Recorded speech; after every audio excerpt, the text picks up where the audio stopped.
and the story would be told as other stories would be told. So you could experience the city, you could uncover all these narratives because there would be multiple versions of this. So it's extraordinary, and these drawings are amazing. Have you seen these drawings? Talk about the serial section. What a way to study the city, the serial section where you can put on multiple narratives that are there, which is sort of what you've done in the gaming way. I don't understand any of the digital stuff because I'm just not part of that world.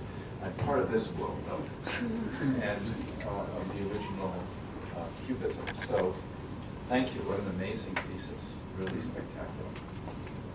On that note, next. Lunch. No. Congratulate you for a very interesting thesis. I want to take up the point about anamorphism, which is that from certain perspectives you can see certain alignments and the stage element coming in that makes sense spatially. And it seems to me you're creating eventually ability to have some kind of memory activation, but by proposing that the basic nature of the urban environment is aperspectival, and that it is activated anamorphically from different vantage points, and that the serial sections that you are taking, they are not simply because in parametric work we do lots of sections, but that sections correlate probably three mechanisms for dealing with aperspectival space, where the regularity of the spatial depth is the medium in which memory is activated.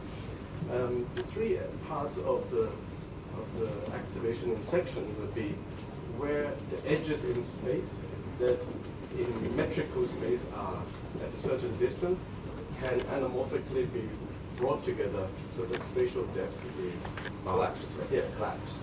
And usually this happens at the edge of, or the periphery of the visual field.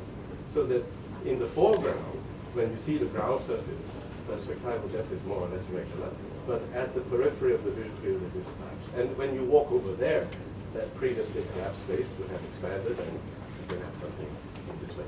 This part seems to be related to forward views, as in the gun or the light or the camera, versus lateral views, because it is when you suddenly point yourself in this way but look the other way where there's a certain collapse in this possible section of yourself. The second way of dealing with the aperspectival thing seems to be when you rise up a height in section, certain alignments may come into view simply because of the change in relative level. And the third way seems to be where lateral alignments, let's say a path with another path, certain things can be covered up in terms of the ground surface that leads to the collapse of the space. It is not necessary to deal with it as an issue of augmented reality using digital means, because in certain gardens in Suzhou, you see this happening in 3D space, and you can take your anamorphic views simply by paying attention to what happens. One of the things that happens in Suzhou Gardens that you are illustrating is the sizes of the human body. You are trying to find viewpoints where the sizing it can be rendered equivalent, even though in metric space they are not the same height.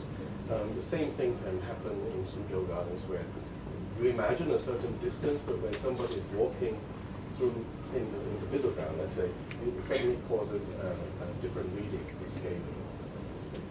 So I congratulate you very much for a very stimulating thesis. I'm very relieved that to construct all this and to conceive all this, it's necessary to use sketches and to use paper models and to use also a kind of relief technique, which is evidently also a little bit relevant when you kind of reconstruct the futurist contrarian technique, which I think is extremely successful in the way you transpose it. Also very constructive in how you create your sequences. I make this drawing actually because I'm sick of that world. Yeah, to look through the screen, then back to these ones. Yeah.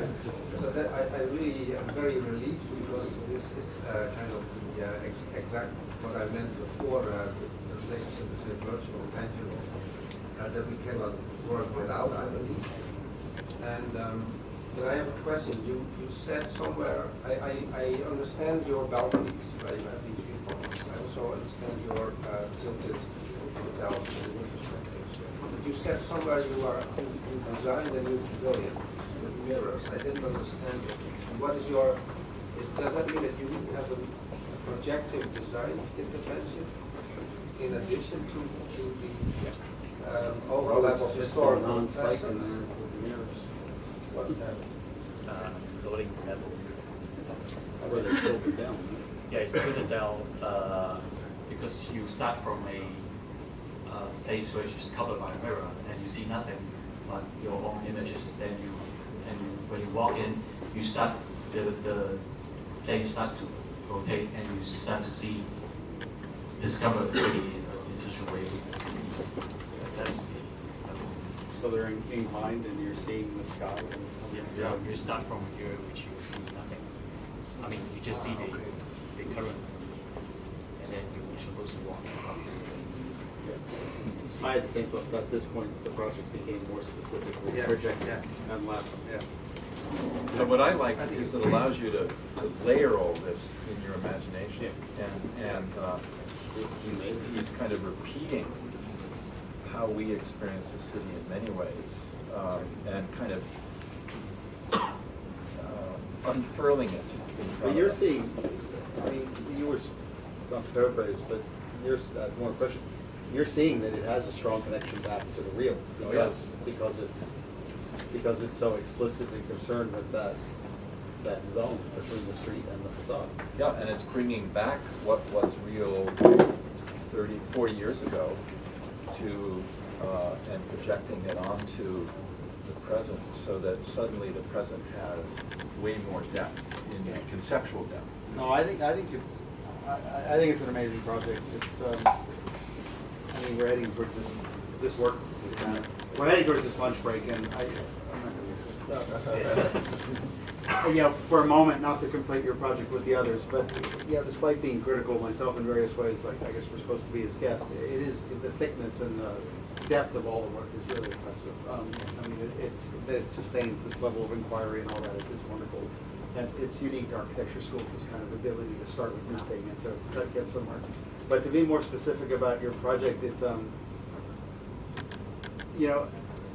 Now, the first thing I noticed is listening to you speak that you were deep into the work and that this indexical nature of working this way, blah, blah, blah, you are deep into it. And at some level, you are both following a path and trying to construct a position.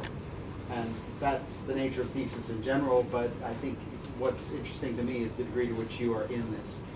The reason I say that is that at some level at that point, it did seem like you started to come out of it and it started to become more projective, which is where the question originated. But if I came further out of it, I'm kind of curious.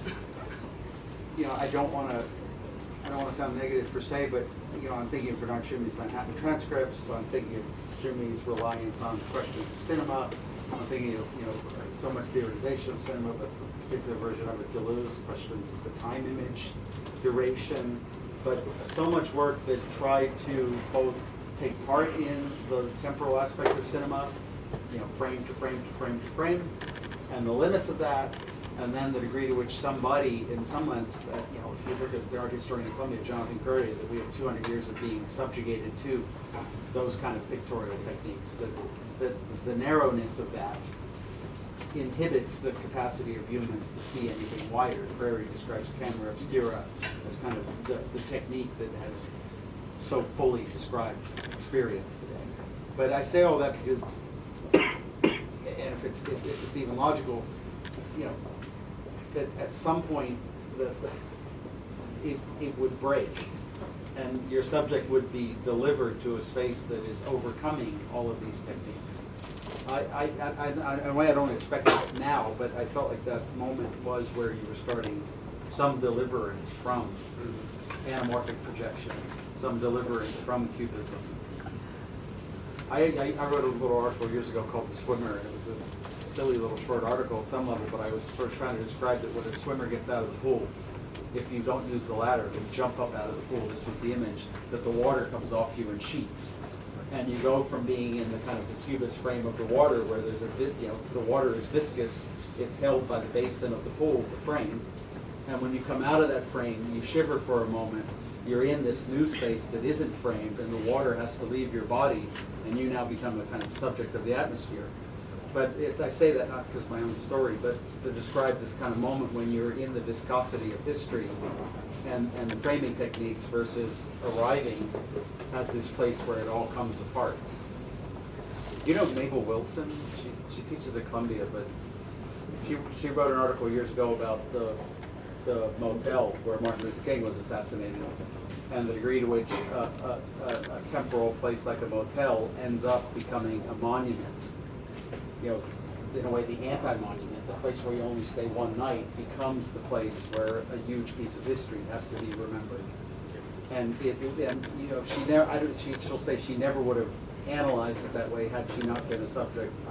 Students of Bernard Tschumi, in the sense of looking at the conflation of architectural typology versus event. And you know, Tschumi always looking at, you know, the murder occurs in the park, the suicide occurs from the roof of the building. During the 2004 Republican That's why convention. he did the Parc de la Villette, so the murder happens in his park. Yeah. And he was like that. The roof is too low. Well, during the Republican convention in New York in 2004, you know, everybody was outraged that there'd be a Republican convention in New York, but the police were mapping the behavior of the